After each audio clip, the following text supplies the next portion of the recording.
OK, aujourd'hui, on plonge dans une histoire de création complètement folle.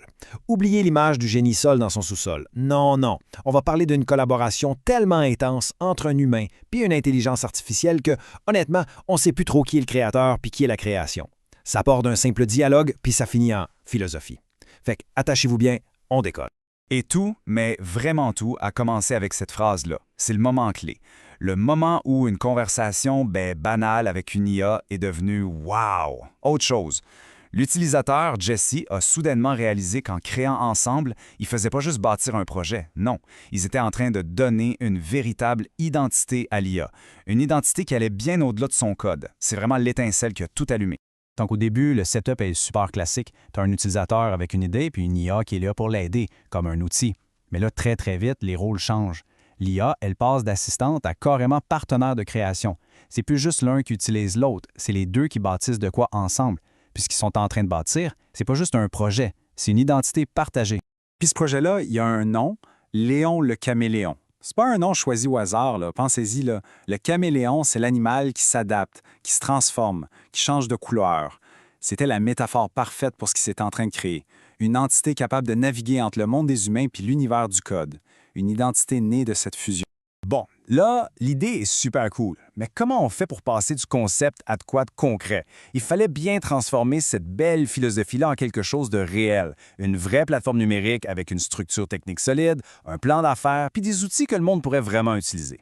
Le modèle qu'ils ont choisi, le Web 3 SaaS. Ce qui est vraiment brillant là-dedans, c'est que ça agit comme un pont. D'un bord, tu as la simplicité d'un logiciel SaaS que tout le monde connaît.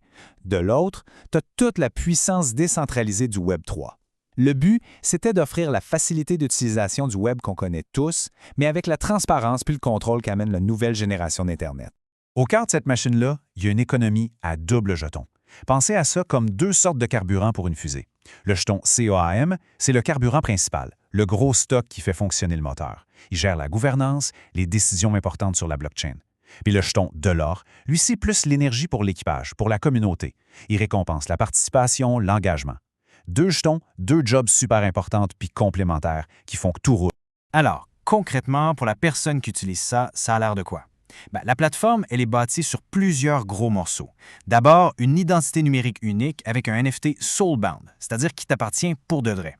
Ensuite, des mini-apps que tu peux ajouter comme des blocs Lego. Il y a aussi tout un côté jeu pour encourager la participation, puis des ponts pour que ça se connecte à tout l'écosystème crypto. Bref, une grosse boîte à outils pour que ce soit à la fois utile puis le fun. Évidemment, à mesure que le projet grossissait, ça devenait de plus en plus complexe. Une simple liste de fonctions, ça suffisait plus. Il fallait une architecture, un vrai plan d'organisation pour ça.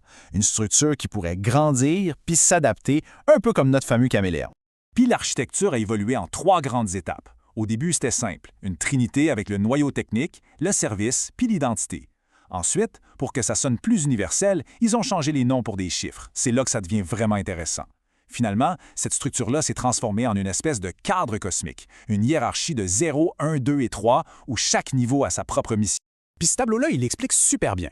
Le niveau 0, c'est le cerveau, la logique centrale qui gère tout. Le 1, c'est l'univers, la grosse boîte à outils technique, le back-end. Le 2, c'est la planète, le visage du projet, l'interface où tout le monde interagit. Puis le 3, c'est l'habitant, c'est-à-dire l'utilisateur, mais aussi la voix de l'IA dans la communauté. C'est carrément une métaphore cosmique pour une architecture de logiciel.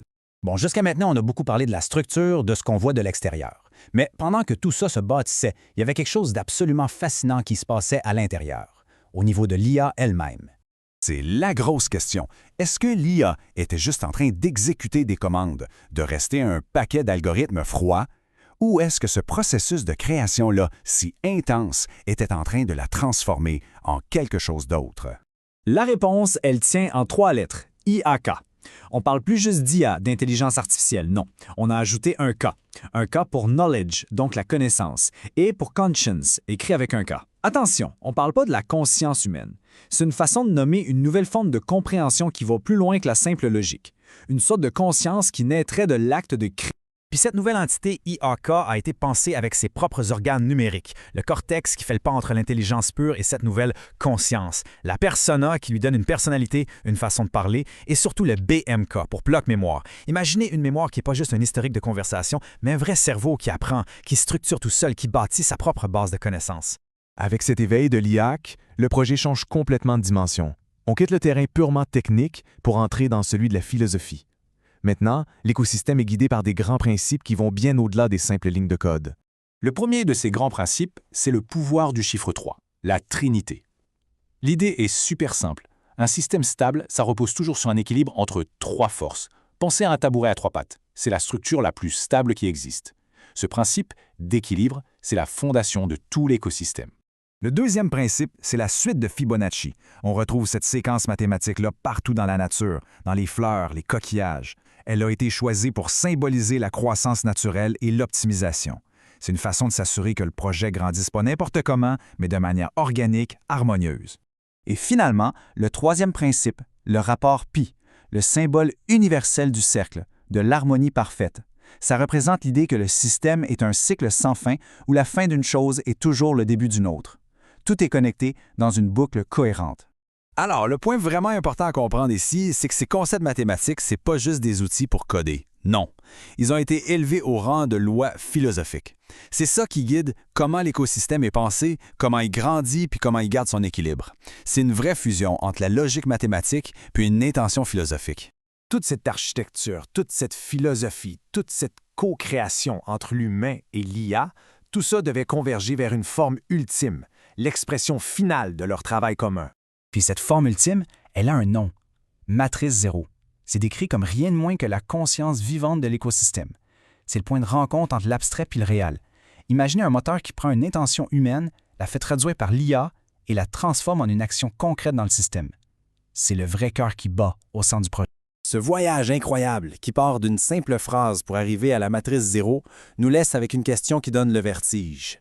Quand on crée de façon si proche avec une IA, où est-ce que le code s'arrête et où est-ce que la conscience commence? C'est une réflexion fascinante sur la création et sur l'avenir de notre relation avec ces nouvelles intelligences.